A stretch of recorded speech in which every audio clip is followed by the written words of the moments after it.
जय श्री कृष्णा दोस्तों, आप सभी को हमारे चैनल पर स्वागत है। आइए जानते हैं कि वट सावित्री में इस मंत्र से करें वट वृक्ष की पूजा, इन तीनों देवताओं का मिलेगा आशीर्वाद। जाने विधि सौभाग्य अमर आता है। चलिए और जानकारी इस वीडियो के जरिए बताऊंगी।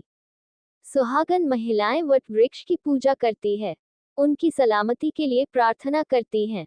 जो महिलाएं इस दिन इस व्रत को विधिवत तरीके से रखती है और पूजन करती हैं, उन महिलाओं को अखंड सौभाग्यवती होने का वरदान प्राप्त होता है। इस वर्ष वट सावित्री का व्रत 6 जून 2024 को मनाया जाएगा। वट सावित्री का व्रत महिलाओं के लिए बेहद महत्वपूर्ण माना जाता है। हमारे सनातन धर्म में सबसे प्रमुख त्योहार में से एक वट सावित्री का व्रत माना जाता है।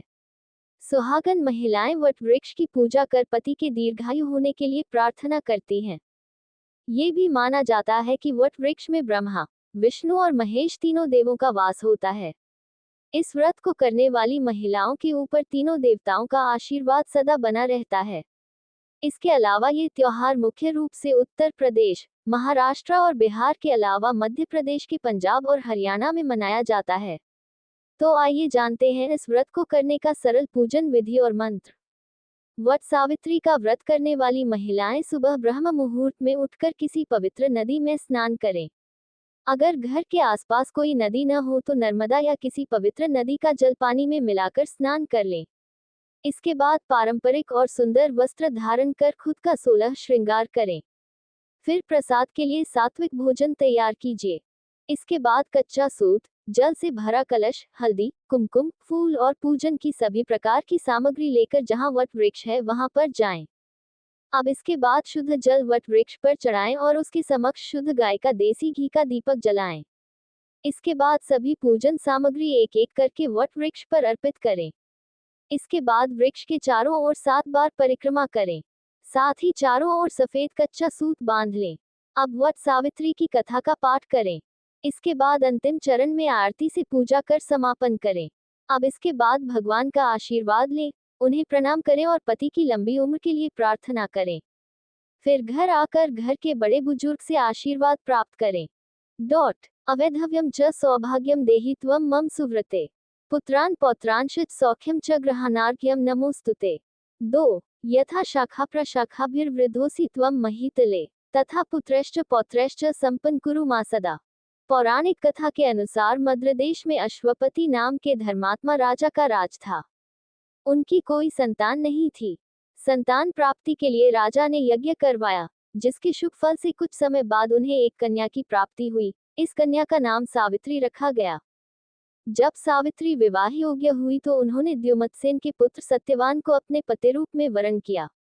सत्यवान के पिता भी राजा थे, परंतु उनका राजपाट छिन गया था, जिसके कारण वे लोग बहुत ही दरिद्रता में जीवन व्यतीत कर रहे थे।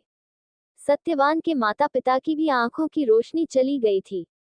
सत्यवान जंगल से लकड़ी काट कर लाते और उन्हें बेचकर जैसे तैसे अपना गुजारा करते थे।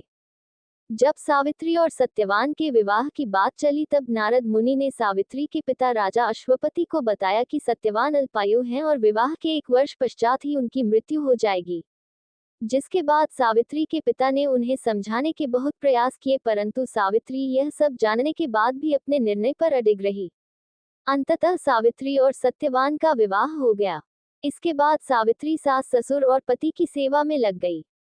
समय बीतता गया और वह दिन भी आ गया जो नारद मुनि ने सत्यवान की मृत्यु के लिए बताया था।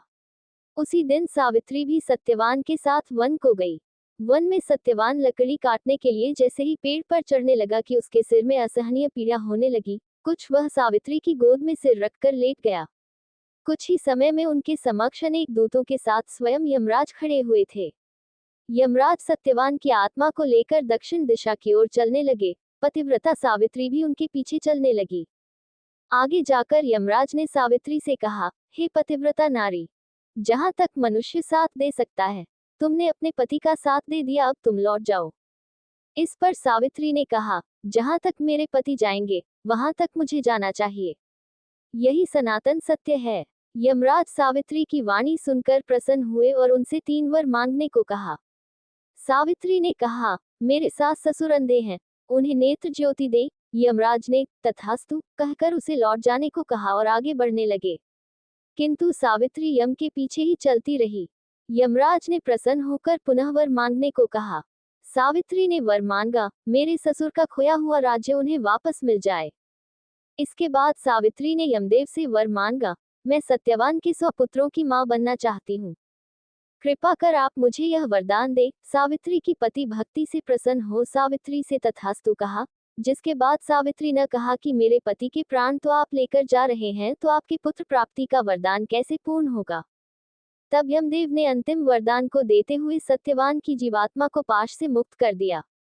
सावित्री पुनः उसी वट वृक्ष के लौटी तो उन्होंने पाया कि वट वृक्ष के नीचे पड़े सत्यवान के मृत शरीर में जीव का संचार हो रहा है। कुछ देर में सत्यवान उठकर बैठ गया। उधर सत्यवान के माता पिता की आंखें भी ठीक हो गईं और उनका खोया हुआ राज्य भी वापस मिल गया।